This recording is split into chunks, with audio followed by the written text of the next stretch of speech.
E como fica o karma da França, colocando o aborto na Constituição?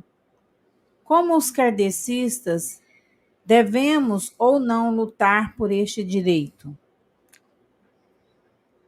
Muito bem. A questão do aborto na França, para quem não está sabendo, eles hoje inseriram na Constituição a possibilidade do abortamento. Mas em 1974 eles já tiveram as primeiras possibilidades de legislação, só que não estava no texto constitucional. Agora inseriu-se dentro da lei máxima de um país, que é a Constituição.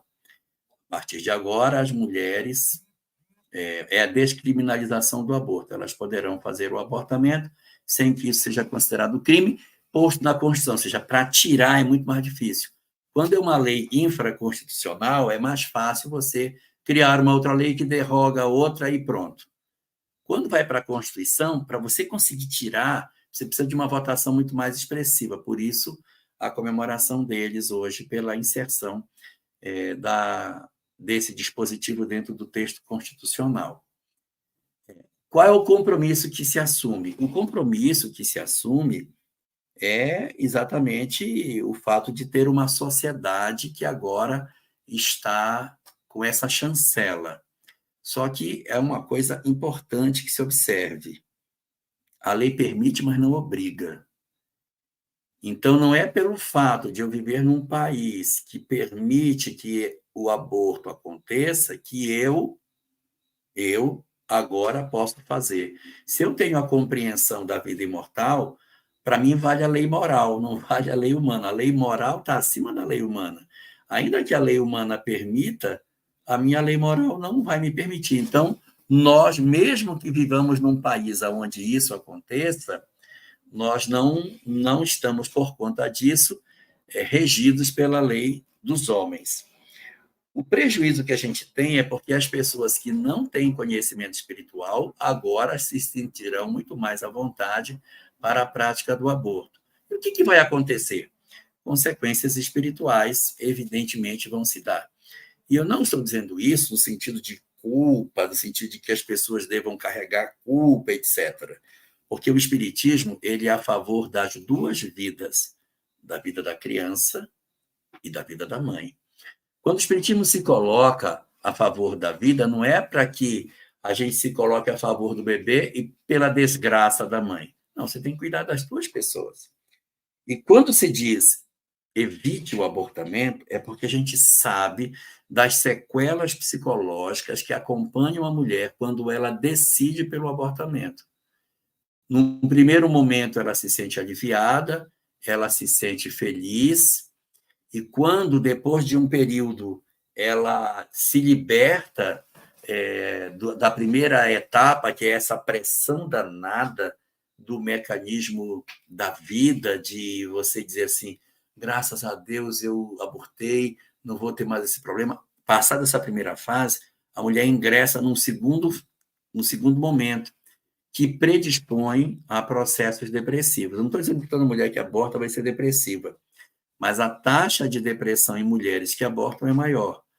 A taxa de ideação suicida também é maior. Os agravamentos da chamada síndrome do ninho vazio também é maior. É exatamente pelo adoecimento da mãe também. Não é só em defesa da criança, é em defesa da mãe, porque você frustra uma encarnação de um espírito e adoece psicologicamente uma mulher.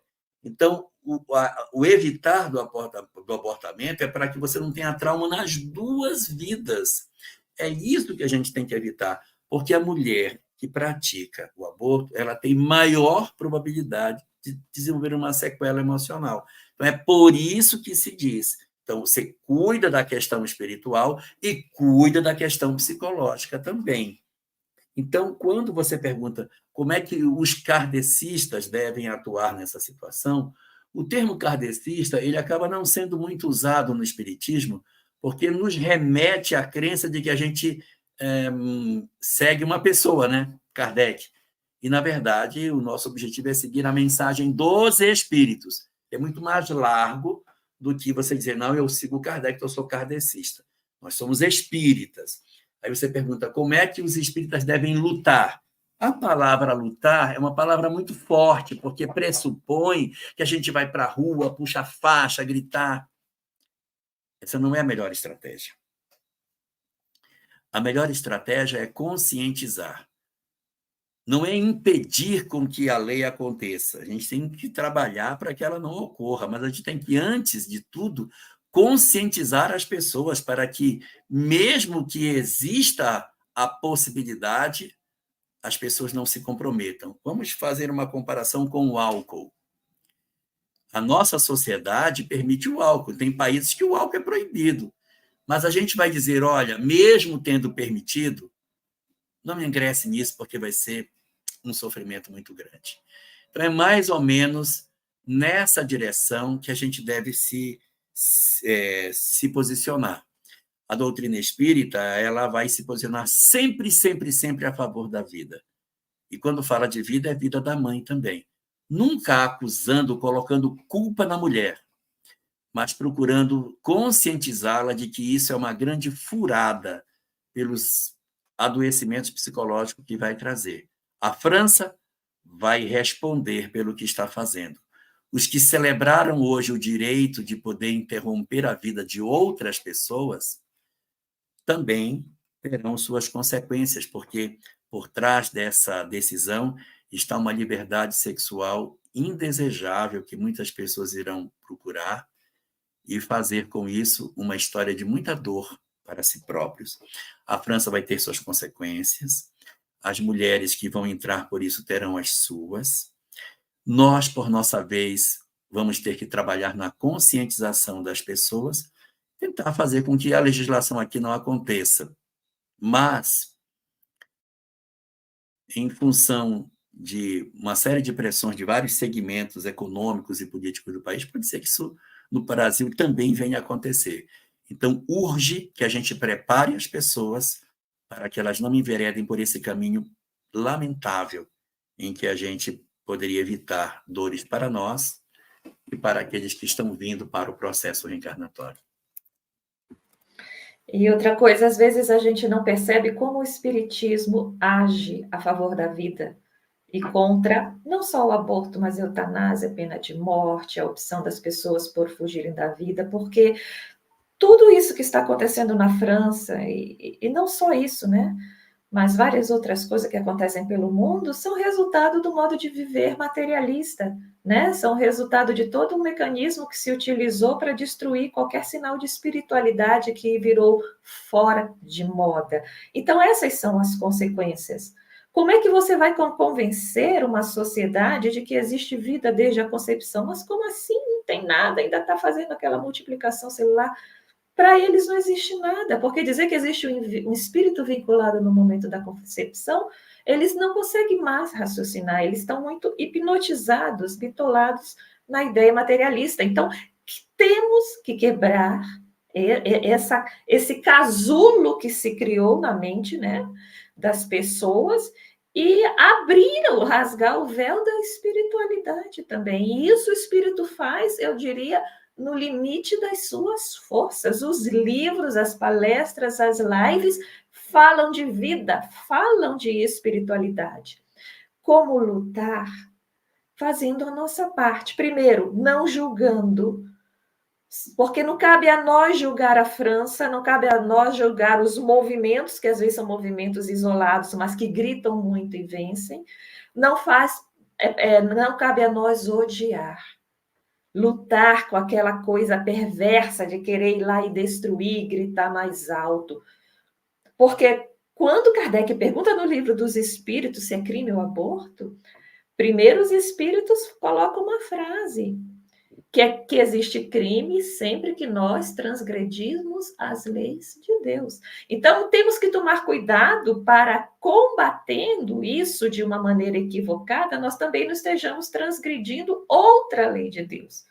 Que não seja a lei a favor da vida, mas outra, como odiando, como querendo mal, entendeu? Então, existem já lutas também no Brasil, como o movimento Brasil Sem Aborto, Tá? As instituições espíritas têm se manifestado a favor da vida sempre que existe alguma coisa aqui no Brasil vinculado à aprovação, ela se manifesta.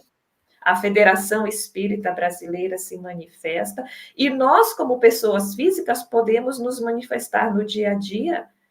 Tá? Nós somos livres para isso. Podemos, se vai haver um movimento, se vai haver uma votação, podemos ir até essa assembleia onde vai haver a votação para nos posicionarmos a favor da vida, contanto que nós levemos o espiritismo, tá? O cristianismo junto, para não cairmos também naquela agressividade. Então, nós somos livres também para fazer parte desses movimentos, movimento Brasil Sem Aborto, com o Jaime, maravilhoso, precisando de ajuda em todos os estados do país. Podemos nos engajar e agir com discernimento e com equilíbrio. Dentro dessa visão aí da Sâmia de atuação, eu queria só destacar um ponto. Existe uma série de instâncias que não são políticas, mas são de políticas públicas, que a Casa Espírita pode atuar. Conselho de Direitos da Criança e do Adolescente, estar presente a Casa Espírita lá. Eu acho que eu já contei isso uma vez, eu vou contar de novo. A Federação Espírita de Rondônia participava do Conselho de Direito da Criança e do Adolescente. E, numa das reuniões do Conselho, a Sociedade das Mulheres distribuiu um papel dentro do Conselho sobre o aborto. Aí a representante da federação, Márcia Pini, pegou e disse: você não está distribuindo um papel no grupo errado, não? Porque você está querendo distribuir um papel sobre aborto no grupo de direito da criança. Você até podia distribuir isso em outro lugar, mas aqui você não vai distribuir, porque não tem sentido. Se aqui é o direito da criança, você vai distribuir um negócio para a criança não ter direito a viver? Não dá. Aí não dá. Aí tá certo. Então, o posicionamento da doutrina espírita dentro de grupos, procurando políticas públicas, onde está o dinheiro, para onde que está indo o recurso público para atender programas de acolhimento do programa Sentinela e outros tipos de programas que existem de acolhimento às mulheres vítimas de violência